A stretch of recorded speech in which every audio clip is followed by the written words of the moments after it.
Now, I have never asked God one time in 29 years to keep me sober. Never asked him once. I thanked him a million times, but I've never asked him once to keep me sober. Because that's not the way I read my book. The way I read my book, it says here the steps we took. When we took them, something happens. When we don't took them, nothing happens. So I told Father Barney, I said, I've never asked God to keep me sober. He says, why not? I said, I think that's not his business. I think it's my business to do these things and see if I take care of them. And he does it. I don't have to tell him what to do about his business. And you guys tell me what to do about mine. And I do it. Here are the steps I take. I'm sober. And many, many good things that happened in my life, including the disappearance of the related disorders, which I didn't spend 5 seconds on. Not 5 seconds did I spend trying to get my wife back, or the kids, or my job, or my health, or my sanity. And somehow or another, it sort of all fell together. So God's will for you and for me is fulfillment, peace, and joy. The gift of God was made at the foundations of the earth. What you came here looking for, you came looking with. But we have to find it where it is, and it's right here. And it's an inside job. It's an inside job. Uncovering, discovering, and discarding is Alcoholics Anonymous. It's a fascinating way of life, and it gets better for 29 years to my certain knowledge. And I suspect it's going to get better forever. World without end. Amen. God bless you all. That's it.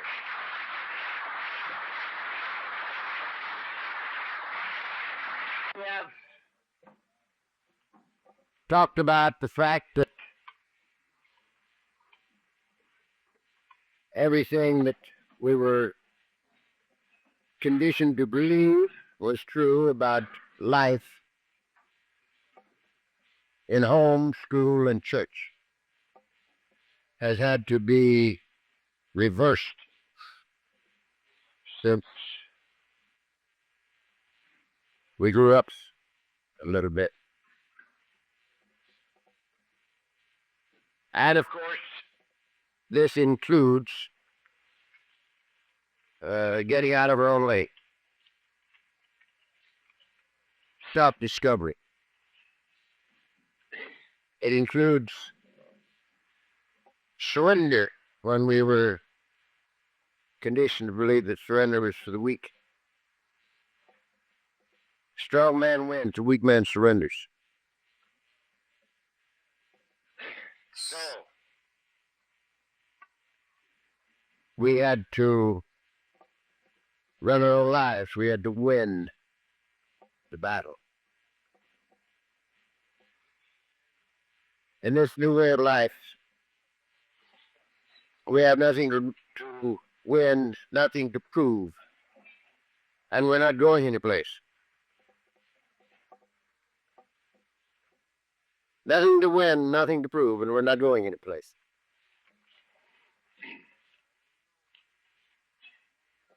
Now, I'm either going to run my life and take the consequences thereof, or I'm not going to run it and take the consequences thereof. One or the other of those things I must do. We cannot do both. Again, it's written that you can't serve two masters. Either you cling to the one and despise the other, or vice versa.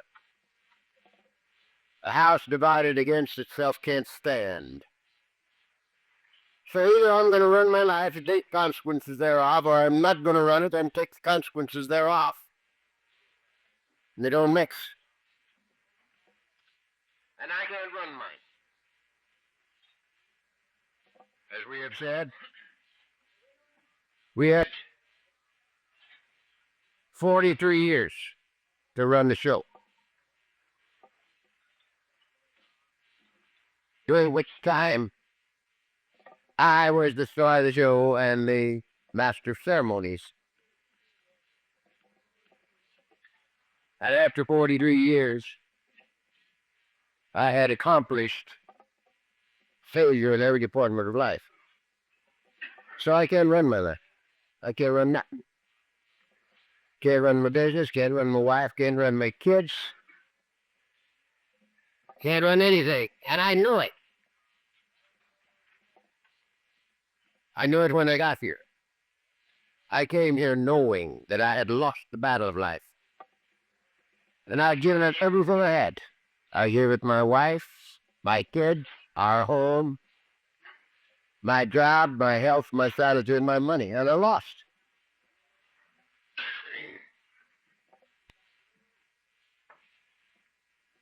So I can't run my life. It's no big deal as far as I'm concerned, however,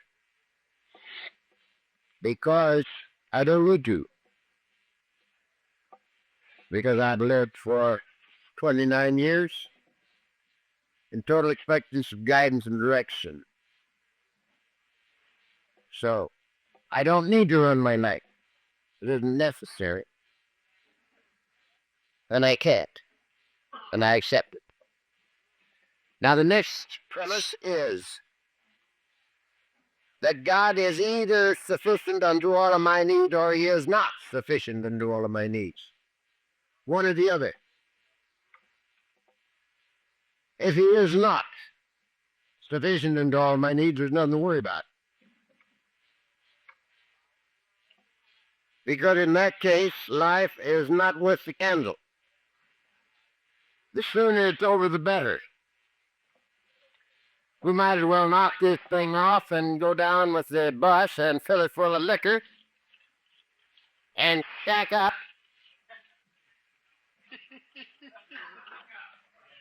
and drink till we die.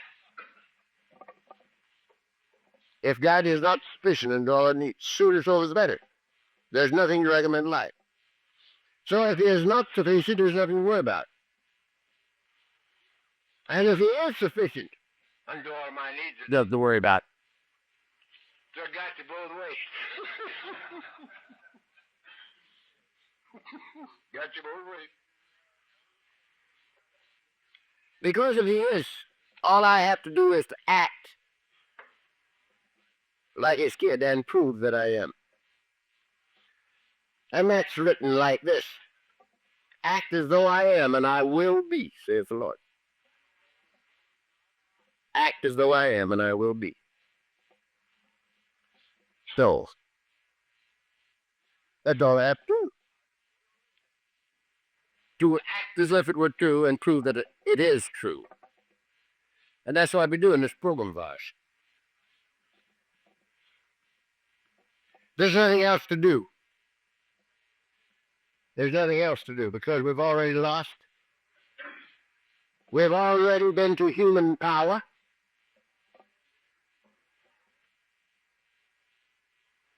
The best. I went to the priest, the preacher, the doctor.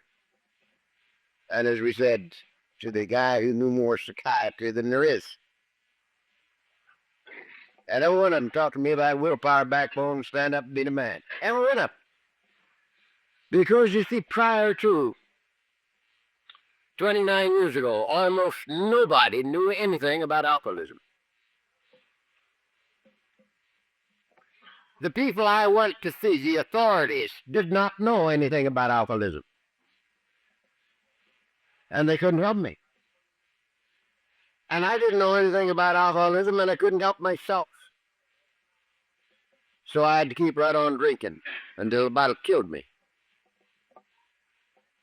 Before I could even come here to investigate.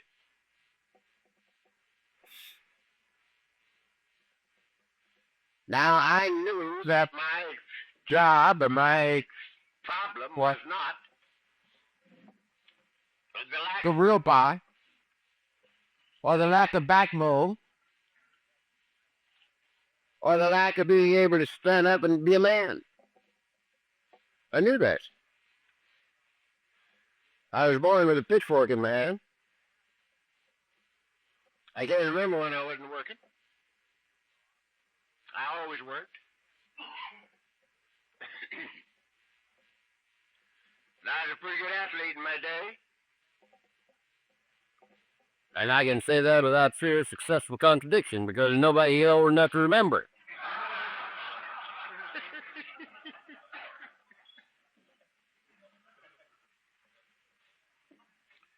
And my backbone had never given me the slightest trouble.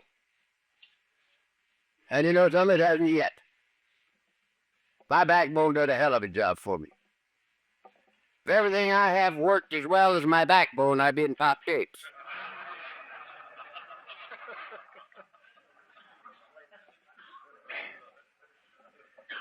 If you want to make a question on that, talk to me tomorrow about it. So, it isn't backbone. It most certainly is willpower. If there's ever a group of people on the face of the earth who has willpower, it's the drugstore world. But we got willpower to burn. I can get whiskey in Kansas on election day if it fell on Sunday. It depends on how I was walking off the sidewalk, how long it took. Any place in the country. If the need was great, it didn't take very long to get a jet. Every time I hear these earth people talking about backbone, willpower, I want to ask them one question. How many of them ever crawled a mile in the mud after dark just to get a bucket of ice? Part of the course, we're drunk, you know. We got to willpower to burn. And in the standing up and being a man department, we can give them cards and spades. There's ever a bunch of philosophers on the face of the earth. It's the drunks of the world. We have all the answers for everybody but us.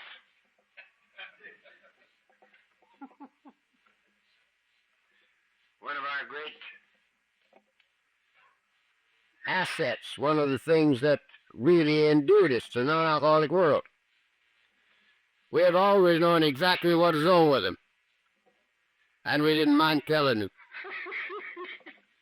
And that's not a good way to win friends and influence people either.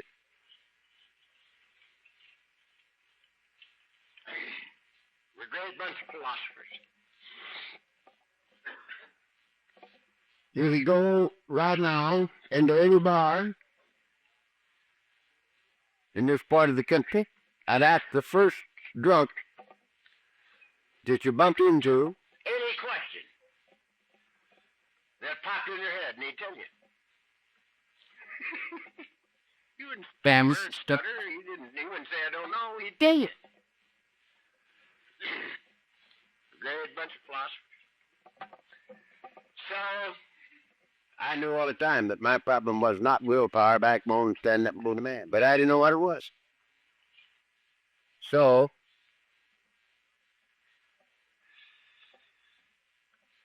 I had to keep right on drinking until I died before I could come here and find out.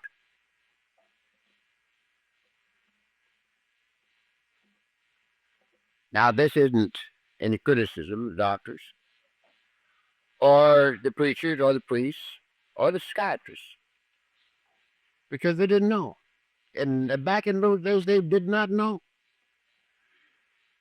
Comparatively recent soon.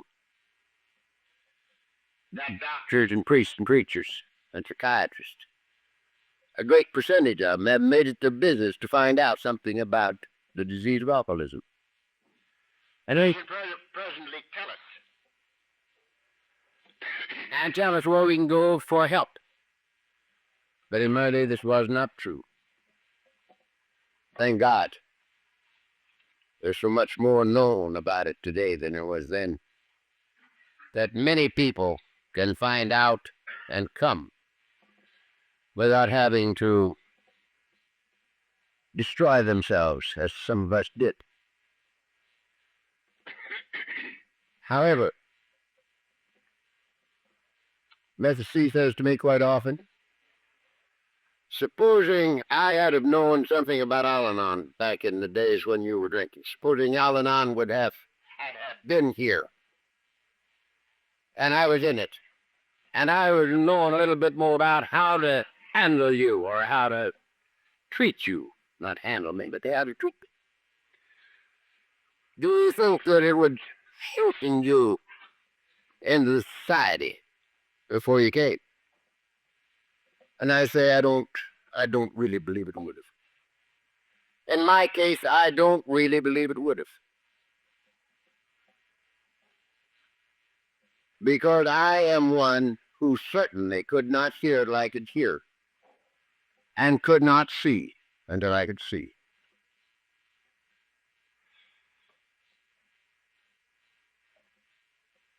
As I told you the other day, I read Jack Alexander's article in the Post.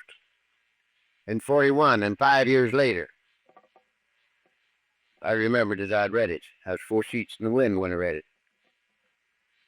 I remembered only 2 things about it: that drunks helped drunks and didn't drink. And they called it Alcoholics Anonymous. And that's why I said to myself, if I ever live to get out of this bed, I'll find AA.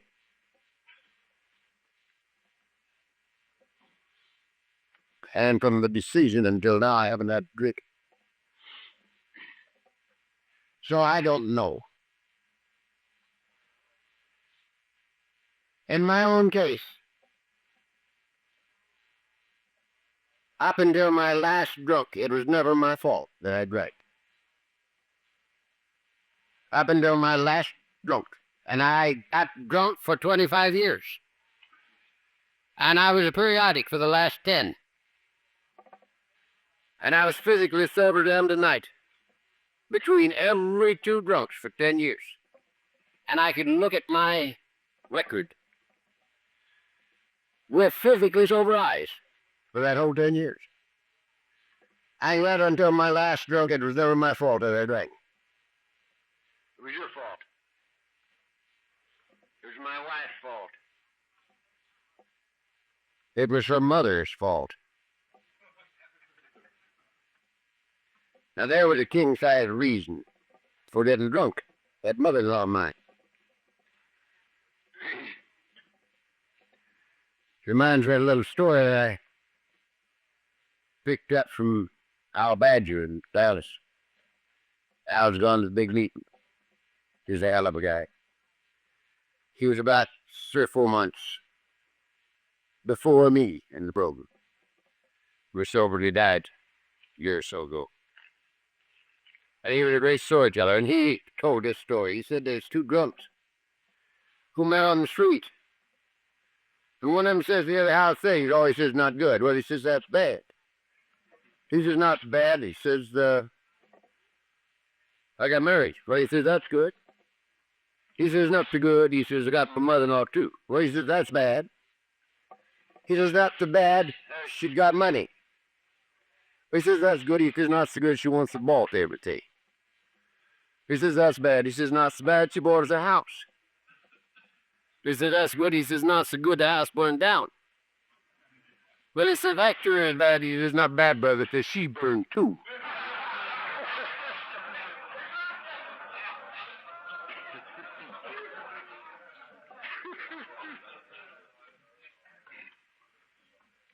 Until that last excuse, you got to go to the board. You got to burn up. If you and I have one excuse left that is still acceptable to us, we have another drunk left. Nobody is going to do the things necessary to obtain and maintain sobriety.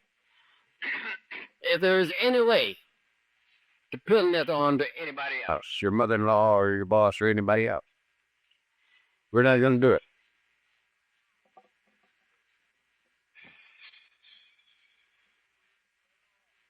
In my own case, I don't remember if I told you this down here or not. I've told it many, many times. But on my next to last drunk, when I went to the kitchen after a glass of buttermilk, Dick and Miss T were sitting in the living room. They heard me let out beller and heard me hit the floor. They came running out thinking that I was in an alcoholic convulsion, but I wasn't.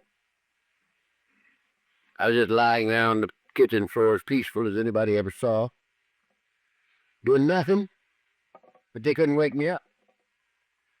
And they told me I was a peculiar color. I was blue.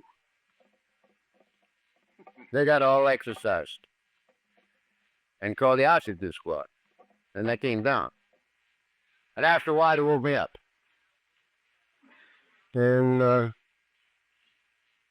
they told me that to all intents and purposes, I've been dead.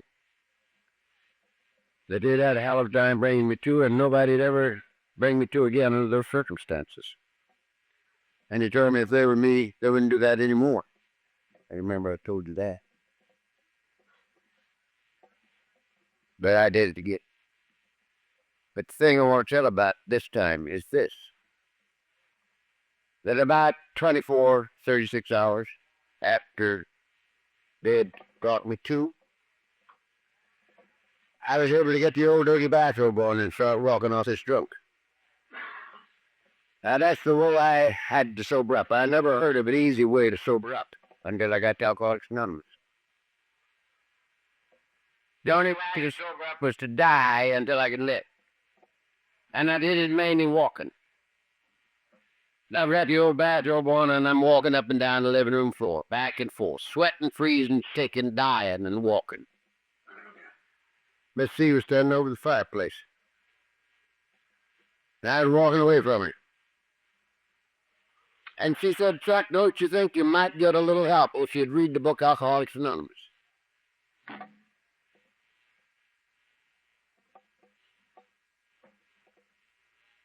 I turned on her like a lion.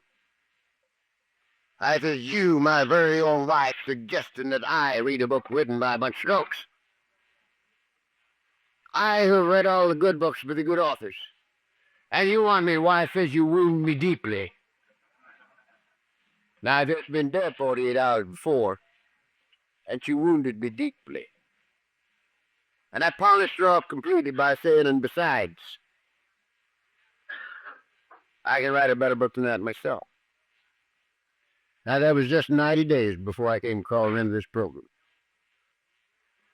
Just 90 days.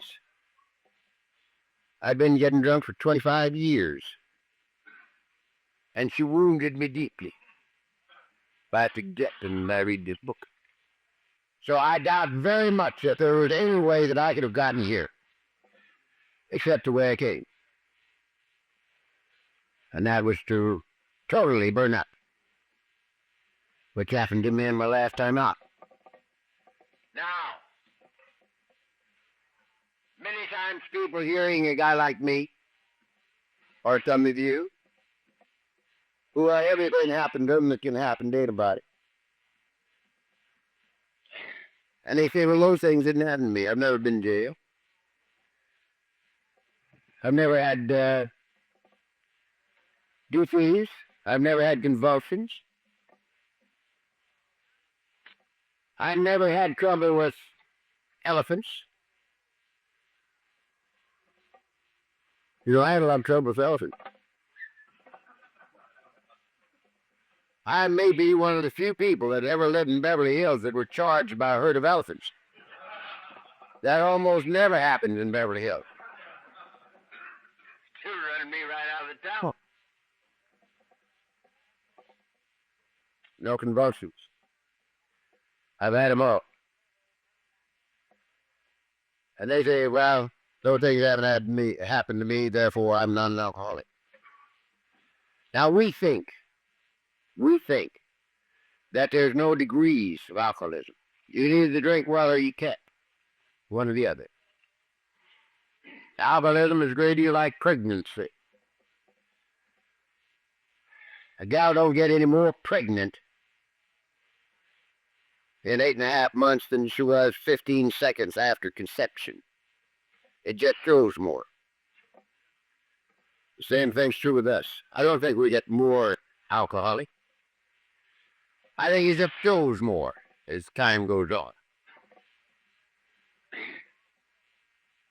And it don't make any difference how many of those things you've missed. You know whether or not you can drink well. And if you can't drink well, you might be an alcoholic. Weekend, it's daily of ours.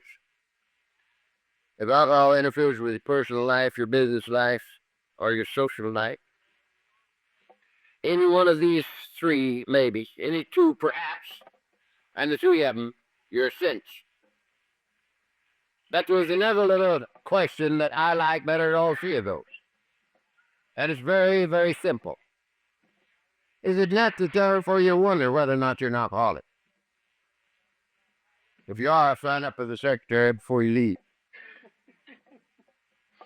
I have never caught a non-alcoholic wondering whether or not they were an alcoholic in 29 years. It's always been an alky that's trying to figure out some way to beat this rap.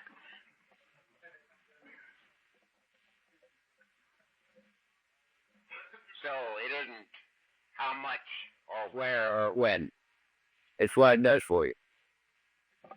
I'm mindful of a number of years back, we had a doctor in San Francisco, quite a member of Alcoholics Anonymous. He's a gynecologist. As a matter of fact, he's 5 times a doctor. He was a doctor, a surgeon, an obstetrician, a gynecologist, and a psychiatrist.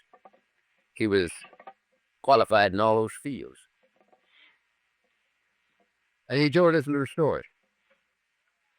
He said he was operating a lady who was getting pretty well along in years, past 60.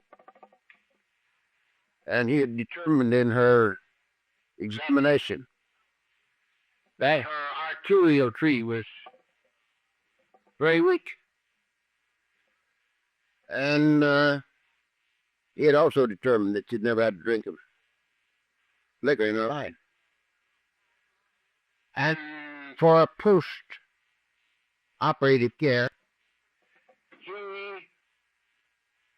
prescribed a little brandy. And they started giving this lady a little brandy. And he said on the 3rd day after the operation, she stole the keys from the nurse and got her the brandy. And she'd never had a drink in her life up until that time. So it's not how much or how long, it's what it does to it, you know. And you can either drink well or you can't. And if you can't, this program is for you. And the quicker you embrace it, and the quicker you do something about it, better. Because alcoholism gets worse, never better, in its manifestation. I'm actually 29 years worse off so far as success for drinking liquor is concerned than I was when I got here. And I know it. I know it. And I don't have to take a drink of fruit. But because I have been close to and active in this program for the whole time I've been here. And when you're close to and active, then all you got to do is keep your eyes open. Your friends are forever taking that drink for you. So you don't have to take it. They do your experimenting for you if you keep your eyes open. Now, there are 2 or 3 little things that I want to add to this before I take off.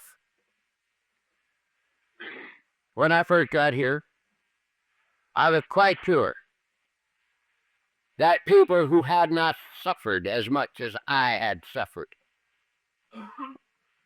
couldn't possibly love this thing as much as I did. And I felt a little bit sorry for those who came and hadn't had some of the things happen to them that I had happen to me. Because I knew that they didn't, they couldn't feel this thing like that. And then I got to working with Jovi Priest. Never been kicked out of anything. Was still serving an altar. But he was a priest. A Jovi at that. And it gradually dawned on me that I was a drunken nobody. Nobody gave a damn whether I drank or didn't. Half a dozen people.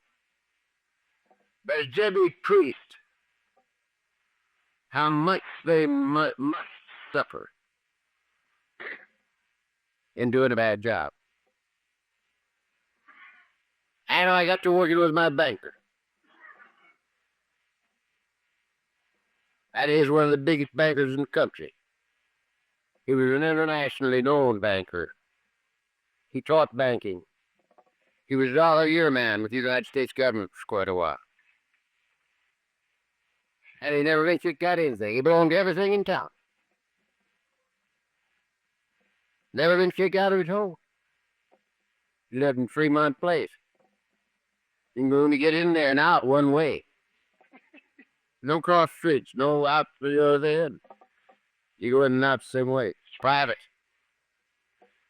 That's where he lived. And he'd never been kicked out of home.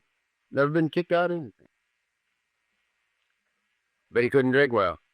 And he wasn't doing his job well. And he came to Alcoholics Anonymous. And when the time came,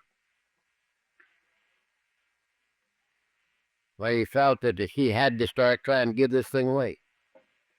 He went to his committee. He was chairman of the executive committee of one of the biggest banks in the city. And he went to the committee and he says, look, I have an alcoholic problem. And I have found a way that might let me live for the rest of my life without drinking. And one of the things we must do is to work with alcoholics. And he says, I'm going to have to start working a bit with alcoholics because they worked with me. And I'm sober. And I'm going to have to talk a bit. And two of them might know. And it might be damaging to this bank. And so I'm submitting my resignation to this committee right now for your action. And they said, go to your office. And he went out. And he was almost to his office when they opened the door and called him back. And he says, whatever you feel that is necessary for you to do, do. And we're with you 1,000%. Isn't that beautiful? And this was one of the most humble men I've ever known in my entire life. Up until the time he died. He's the guy that allowed me to buy my business.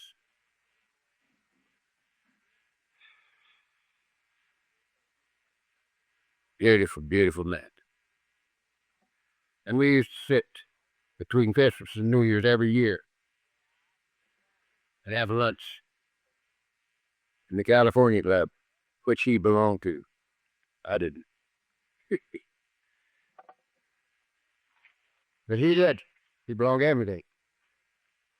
And he'd sit there and tell me that what lunch with me between Christmas and New Year's every year was a high point in his year. And I'd sit there and bawl like a baby. Fabulous man. Never had kicked out anything. But how he must have hurt. How he must have hurt. So I had to come see that it's not possible for you and for me to decide how much somebody else is hurt. We don't know what's going on inside of somebody else. And they might have hurt 10 times, 100 times worse than I. And yeah, I was sort of pitying him because he couldn't love this thing as much as I did.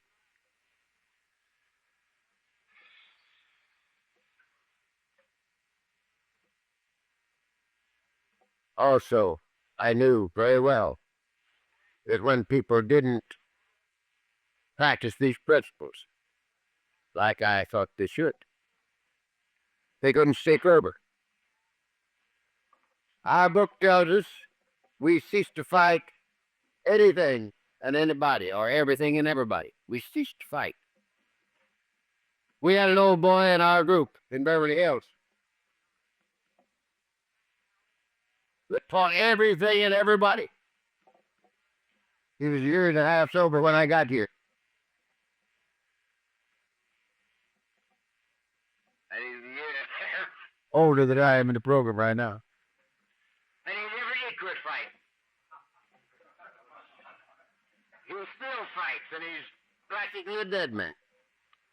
Now, back in the old days, I used to try to make him speak to me. And he wouldn't do it. Maybe a whole year go by, we were in the same group. And I couldn't make him speak to me. And I'd do stuff like this. I'd walk up to him in the middle of a sentence, talking to one man. Because he'd have to, he had to do something. But he did. He would have walked off without even finishing the sentence. I couldn't make him talk to me. And when I got my 21st birthday, he gave it to me. And this roughneck kissed me on the neck when he gave me my birthday cake. He may be one of the guys that loves me the most in this town now. So, we have to come to see that it isn't where you are, it's where you came from. Now, Woody just might have grown 10 times more than I did in this program. They didn't start even with me. He started down the ladder ways. And so we have to come and see these things. And it makes for much, much, much more beautiful living experience in Alcoholics Anonymous.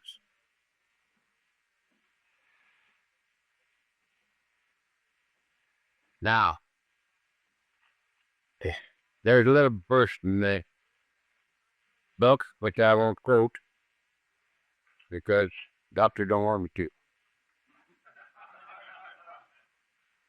But it says this.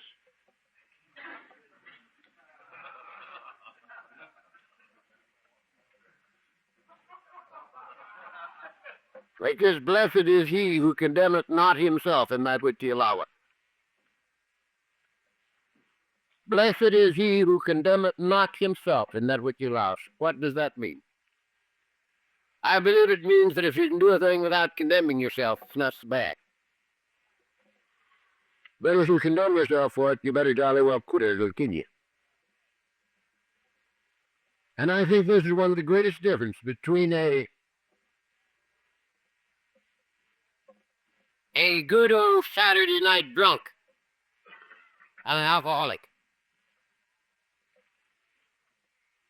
Because you and I condemned ourselves from the beginning. We were raised in a religion that did not condemn us for moderate drinking. Maybe we didn't condemn ourselves for moderate drinking, but we condemned ourselves for a bad performance. So from the beginning, we condemned ourselves. I decided to drink before I ever took my first drink. I condemned myself from the first drink. And as time went on, the condemnation became hatred. And we end up hating our guts. We can hardly look in the mirror to save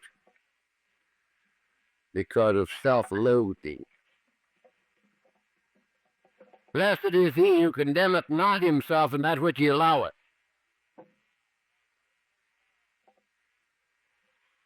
Now again, this tells us this, that there's no particular way that you can classify so-called kin amongst those people around you. Many people can do things that I can't do, and don't condemn themselves at all. Personally, I could do things, many things, 5 years ago that today I cannot do. And so it depends on where we are, what we can do, and what we have to get rid of. And it's a continuous process.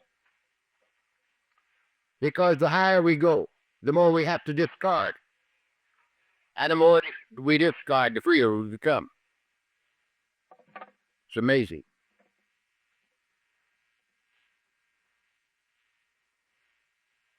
There's no such thing as the meaning of a word. And this blows my mind. And the way it came about, I got to thinking some time back that the first 2.5 pages in chapter 5, which add up the end of C to about 450 or 60 words. That's all there is. And I never counted them, but I think that's about it.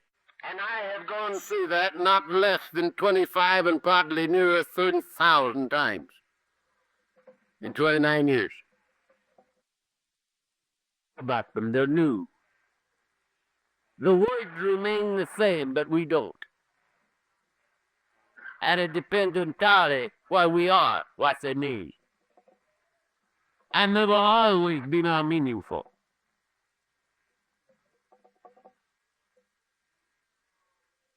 They always take a new meaning, depending on where we are.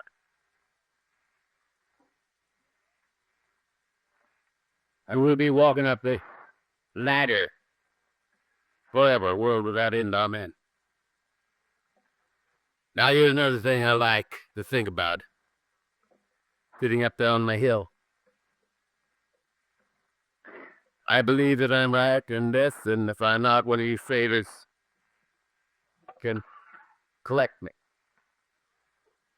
I think that when you sit on a boat at water level, on a clear day, the horizon is 7 miles. I think that's As far as you can see.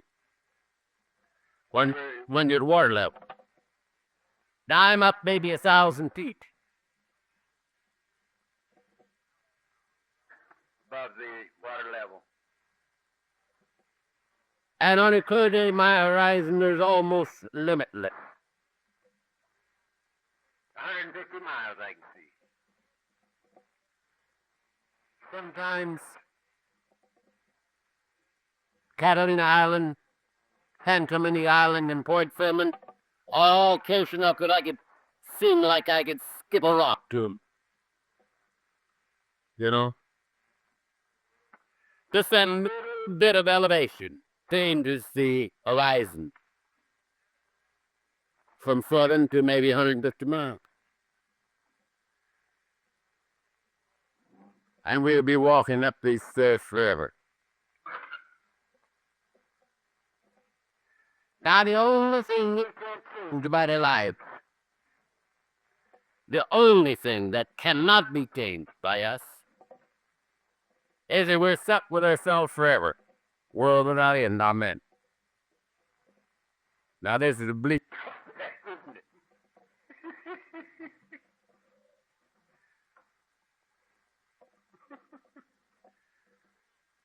We get thinking about committing suicide, you know. You can't make it. You can't make it. You're stuck with you forever. Everything else in life isn't changed. You don't even have to go home from here if you don't want to. You can live someplace else. You don't ever have to see your wife again. Don't want to. You never have to see your kids. Again, you don't want to. You don't have to stay in California. You don't have to stay in the United Yes. States. You can change everything in life but one. You can't get away from you. You're stuck with you forever. I'm stuck with me forever. Now it would appear that when we got here, they would try to teach us how to be friends with ourselves. But they don't. They teach us how we have to work with other people. Be sure that we're making a good impression on neighbors and the people around us. You know? We have to show respect to our elders, particularly the priest and the preacher, and mother-in-law. But they don't tell us how to get along with us, how to become friends with ourselves. Now, in my opinion, sobriety, the definition of sobriety is the ability to live comfortably, peacefully, and joyously with me. This is sobriety. Thing short of it is partial sobriety. When I got here, we didn't think of these things. When I got to the program, all of us thought if we hadn't had a drink today, we were sober. And we talked much about putting the plug in the jug, putting the plug in the jug, putting the plug in the jug. I never had any problem putting the plug in the jug. I was periodic for 10 years. And after every drunk, I put the plug in the jug. Periodic have to get sober. But no rule of periodic can keep them getting sober. Because we're pigs. We drink everything there is. This chew. And we drink it all. The time what comes when we can't get it down, we can't get it up, and we can't live and we can't die. So we have to be sober. So I never had any problem putting the plug in the jug. I quit forever. With and without it almost.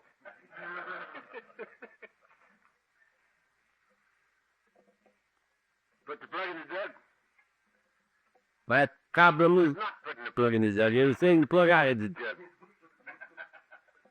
Because when my time came, I took the plug out of the jug. And I was off again. So, physical sobriety is absolutely important. To me, it's synonymous with life. I cannot live and drink and not make up. I can't keep from drinking. So I have to be physically sober, lest I die. So I am not selling physical sobriety short. It's the foundation under sobriety. But sobriety is, what's the say? Mental, emotional, and spiritual. 4 parts are the same thing, and it adds up to the ability to live comfortably, peacefully, and joyously with me. This is sobriety.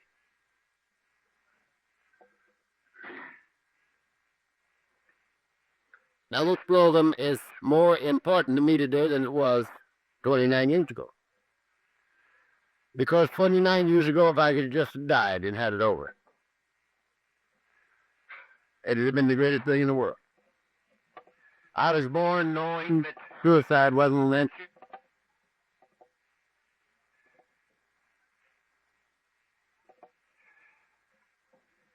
But it never occurred to me that drinking yourself to death was suicide until I was sober 5 years. So I tried my damnedest to drink myself to death, but I couldn't make it. You can't drink yourself to death if you want to die. The guys that die with alcoholism don't want to die. If we want to drink ourselves to death, we just go nuts. And stay nuts, but we can't get over the big. I want to make this point. One of the great big insurance companies of the country was built by a man whose son, over North Carolina, he was an attorney and he was never going in the insurance business. He was going to stay an attorney. And it was a beautiful empire. And I don't know how much effect I had on him, but I will talk with him for a long, long time about getting on in that business and taking over, because his dad was way along in years. And he eventually did. And he was a man with built empire. And he was pretty old. And he was pretty drinking. And his friend talked to him a little about it. And he said, I drink myself there to want to. He said, no, you can't. Like so-and-so did. Mentioning another big man in the insurance business who drunk himself to death.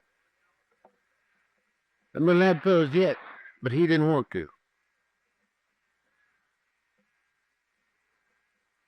And it hit me like a ton of bricks, because that's what I was trying to do, but I couldn't make it. The thing that eaten me and Alcoholics Anonymous after 25 years. I knew I wasn't going to die. I was going to stay insane. That sit there in that chair of mine, thinking about the boys, my boys, when the kids in the block, this was your dad. And they'd say, he died. And they'd turn and walk off. They couldn't tell him I was in patent. But just enough left to know how to tie my shoes and why I was there. You know? That kind of dreaming drives you nuts. It drives you nuts. So it helped to drive me in here. We can't make it if we try. And it never occurred to me until last 5 years sober that drinking yourself to death was suicide. But of course it is. Now, how am I going to stay sober? I have to be so spry in life or synonymous. How am I going to stay sober? I'm going to so perform that I am comfortable right here. That's the only way I can stay sober. When I get feeling a certain way like here, I'll get drunk. Now I hear many people say that if you've been in Alcoholics Anonymous a while, you have to stoop to drink. I don't believe it. I don't think you have to do anything but quit doing the things that keep you comfortable right here. I will wake up drunk. Because you see, you and I know a way to stop that big hurt. And if we allow it to hurt, and I get used to hurt, we'll be just as drunk as we were in the old days.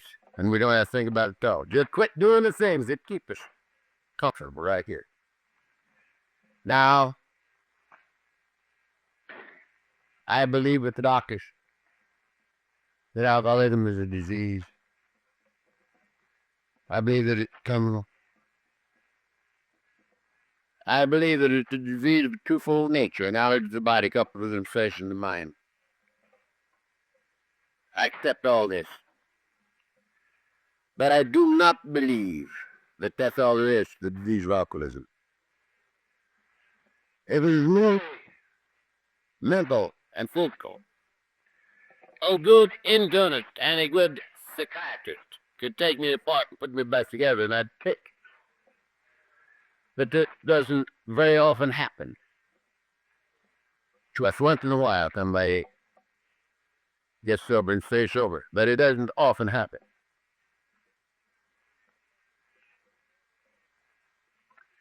So, there must be something else to this deal.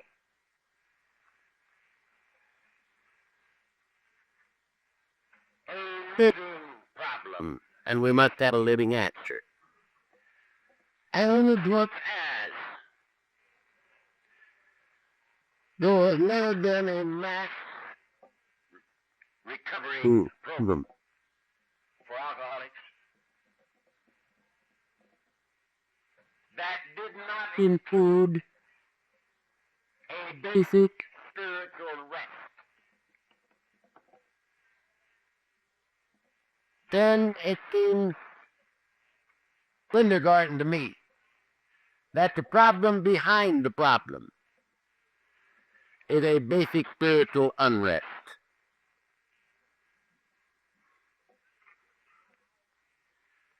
Now, I say often when I'm about ready to quit talking,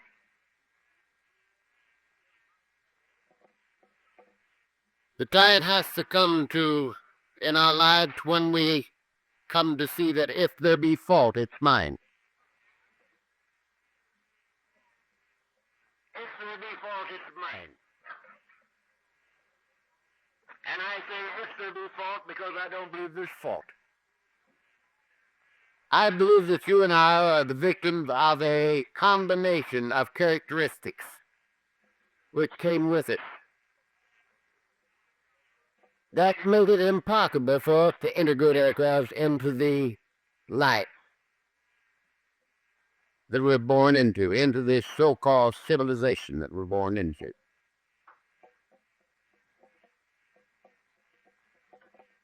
And I look at myself and a few thousand of you people, and it seems that there are three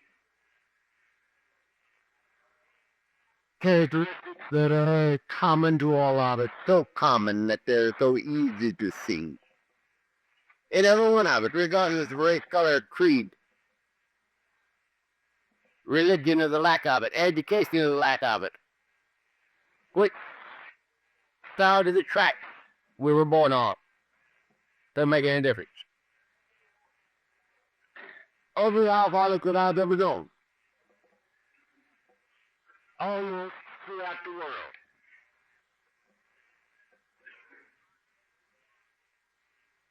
is a perfectionist, an idealist, with the terrific drive for excellence that goes with perfectionism. It is this drive for excellence that brought about the big day that you've heard ever since you were a little guy. This is not what kind of whoever had to talk about. The best lawyer that ever went to this part of the country. But the best stenographer we ever had in the office, but you can't get down till about other Tuesday or Wednesday. Take too much. Terrific drive for excellence. Perfectionism. Now, perfectionism is a beautiful characteristic or attribute when we learn how to live with it. But until we do, it'll kill us. It makes us set goals for ourselves that we cannot attain. And we're forever disappointed in our own performance. And it makes us demand more of those around us than they can put out. Then it makes it necessary for us to make them over.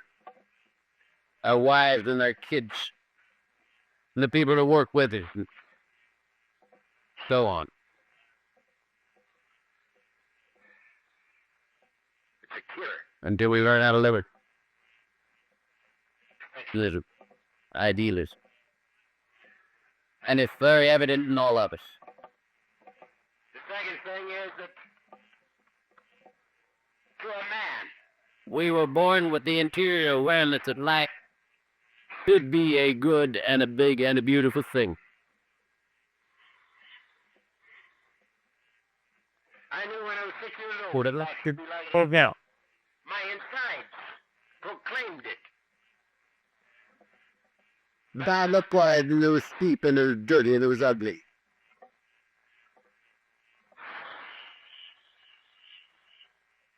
That's one of my biggest problems. I couldn't integrate myself in the life around me because I didn't like it.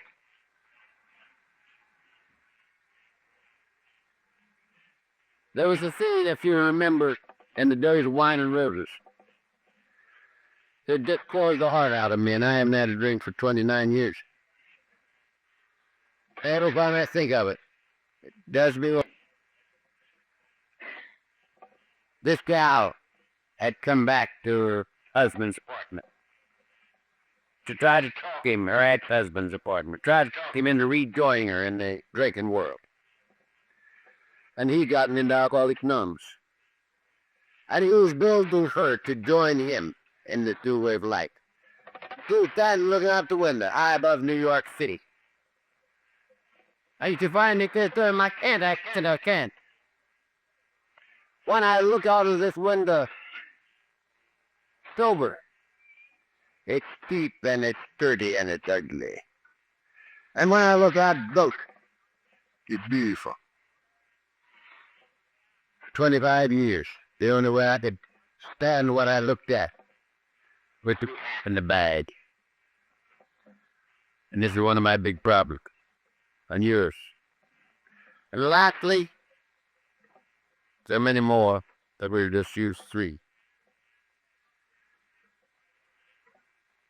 And this is the most incongruous thing you'll ever hear come out of the mouth of an alkie.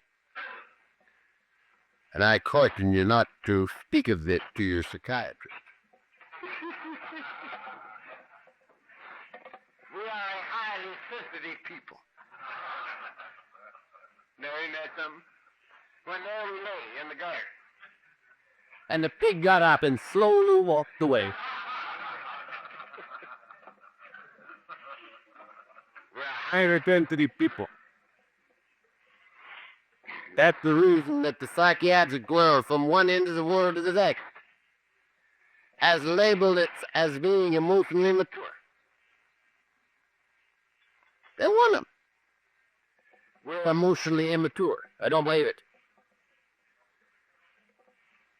I see that we have several times the capacity for feeling that the psychiatrist has. The psychiatrist couldn't in and find me lying there on the floor in front of my big window. The drunk I couldn't even get up, crying my eyes out over a beautiful sunset. Emotional immaturity. He don't know what the damn pretty, I can't stand it. Now again, I haven't had a drink for 29 years. But a year ago, I was down on the Knox above Louisville, Kentucky. Along the Ohio River. I was in October, and the leaves had turned. It's the most beautiful sight on the face of the earth. All those beautiful colors. And mild of it. It's so beautiful. I got there all alone in my car and bawled my eyes out. Pretty content. We're not emotionally immature. We are highly sensitive people. Now, as I've told many of you, I've been in prisons practically all over the world. Mostly as a guest. I could leave after a while. And most of them is fulsome. Now, fulsome is for habitual criminals. You can't get into fulsome for murder at the first time. You have to be a habitual criminal to get in vote. They tell me up there that the swallows that build up there in those rocks used to build in Capistrano. But they're poor-time losers. So they build up there in the stone wall around that place now. I stood there and talked twice this many people, or 3 times this many people. And watched them cry right along with me. and the tears bounce them out of their bellies, and they make no attempt to hide it. And it isn't because they're emotionally immature. It's because of the identity. They feel right here exactly like I do. And they cry with me and then laugh with me. And it isn't because they're emotionally mature. Now I'm convinced that people like us, when we get here, have all the characteristics for alcoholism except alcohol. All we have to do is add a little alcohol and we're off. Very few things can happen to us. From the time we're born, we're going to be priests, preachers, or nuns. We're alcoholics. Because we cannot integrate ourselves into the life around us. And it's not because we don't want to, because we do. We want so much to be a part of. And we're forever apart from.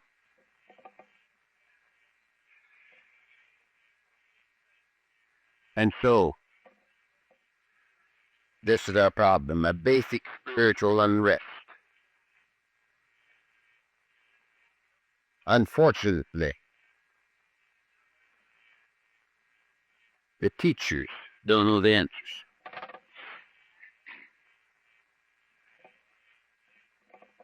I bury a few people. I think I told you I had 2 this week. Monday and Tuesday, I had funeral. 2 months ago, I was asked to give a little eulogy for a 16-year-old girl who had taken an overdose.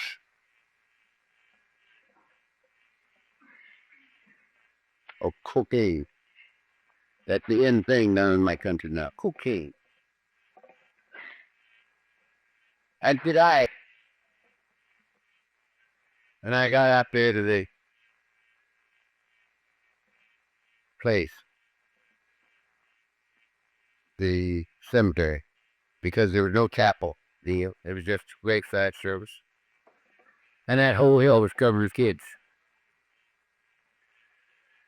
I don't know how many, just the whole passel of teenagers on that hill. And I said to myself, it can't be just a regular deal. I've got to talk to these kids. And I talked first for a little bit with their parents. I had a few older people that were there. And I told them that I didn't believe in death and why and so forth and so on. And then I started talking to the kids. And I told them I had great empathy for them. Because I too had been born into a society that I couldn't swallow. I couldn't integrate myself into. And I had to find a way to be comfortable. Because I was not comfortable in society in which I had to move. And when I was 19, I found a way to get comfortable in that society. And for the next 15 years, I used this chemical for an answer. And it was an answer. For the first 15 years. But after 15 years, my answer turned on me and became a problem. And in the next 4 years, it made it necessary for me to find the right answer.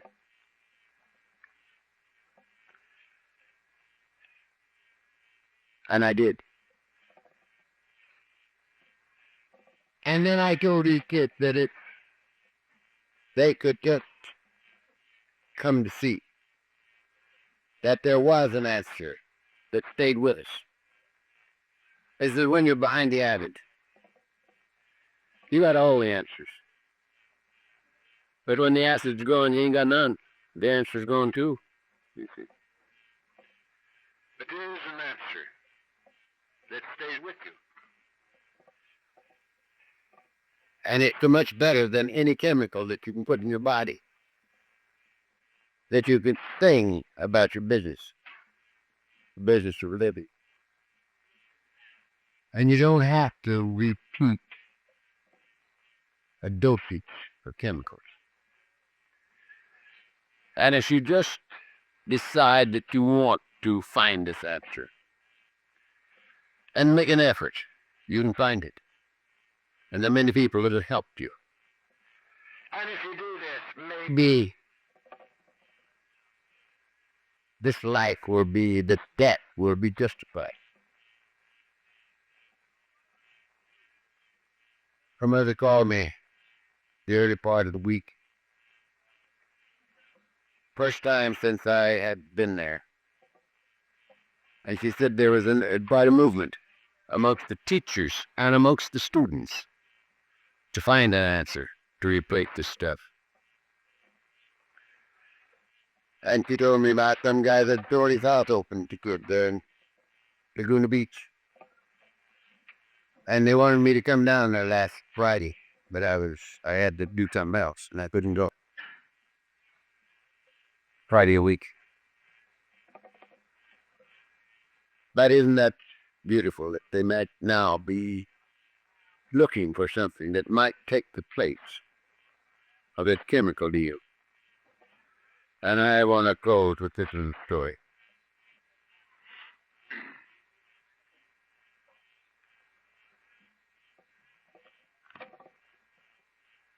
Before Alcoholics Anonymous was born, there was a chap by the name of Roland. Roland was an Alkie. And Roland was doctoring with Dr. Carl Jung, who might possibly be the greatest psychological mind that the world has produced so far. If I was learned, that would be a good opinion, but I'm not.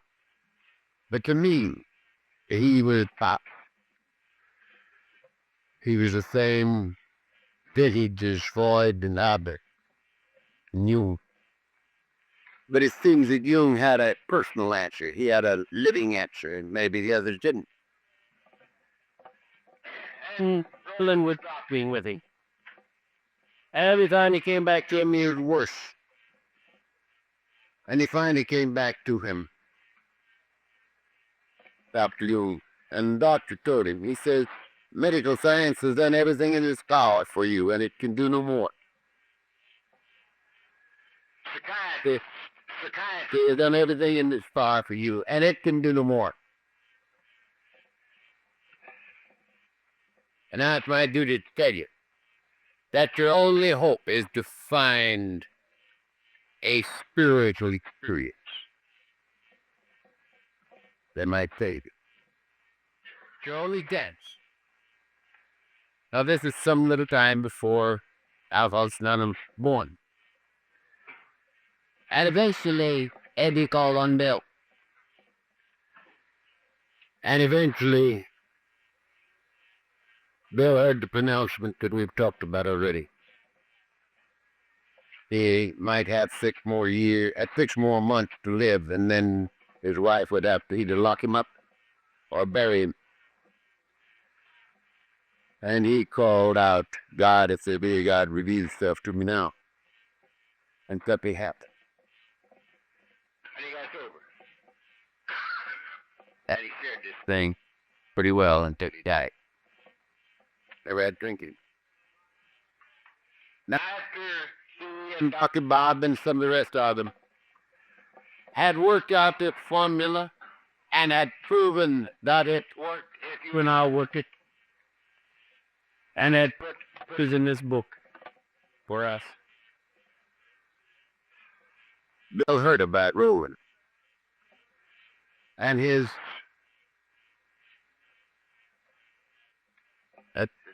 what Dr. Jung had told him about a spiritual awakening, his spiritual experience being his only chance. And Bill wrote to Dr. Carl Jung in Switzerland.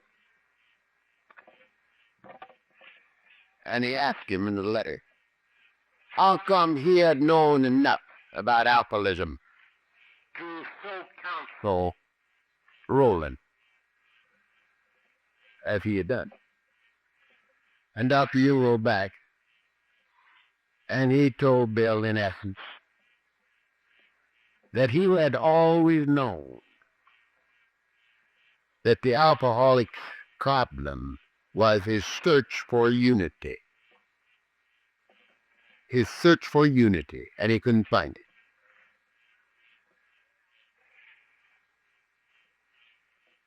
He even quoted one of my favorite verses.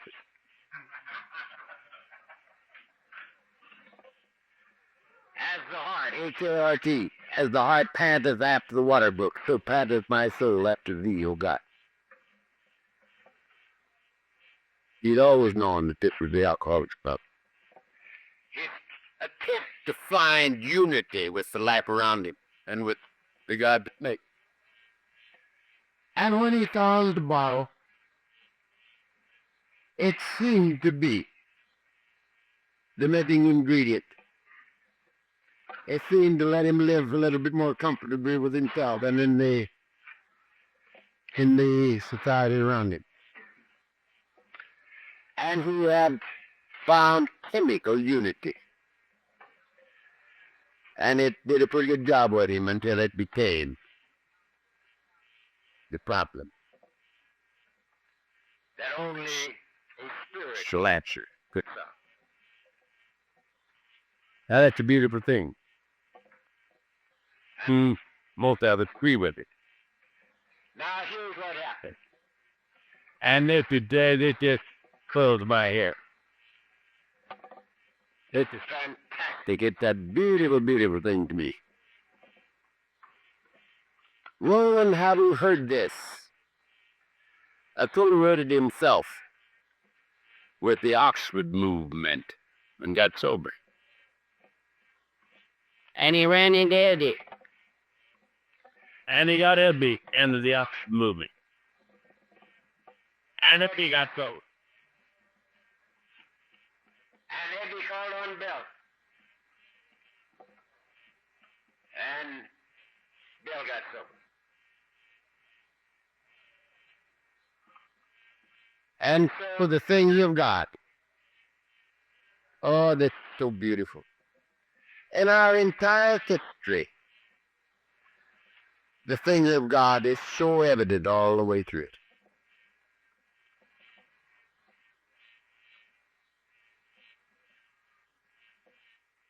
From Dr. Carl Jung to Roland, to Ebby, to Bill to Dr. Bob, and Dr. Bob and Bill to us.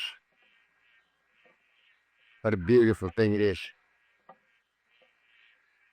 And how fortunate are we, I believe us to be, the most fortunate segment of humanity, of God's kid. Because you see, we have to find an answer lest we die. We come here not looking for God or to get our wives back or to get the love of our kids back. Not looking for help in many cases, like my own. But just a way to live one day at a time without drinking so that we might rub out a little of the record. And we find that the formula for sobriety and the formula for the good life and the formula of God are all the same. And we find an answer that makes the chemical unset. And it's an answer that don't stay in meaty when we leave. It goes with it. And we're never alone anymore. How fortunate can a man be? God bless you. Thank you.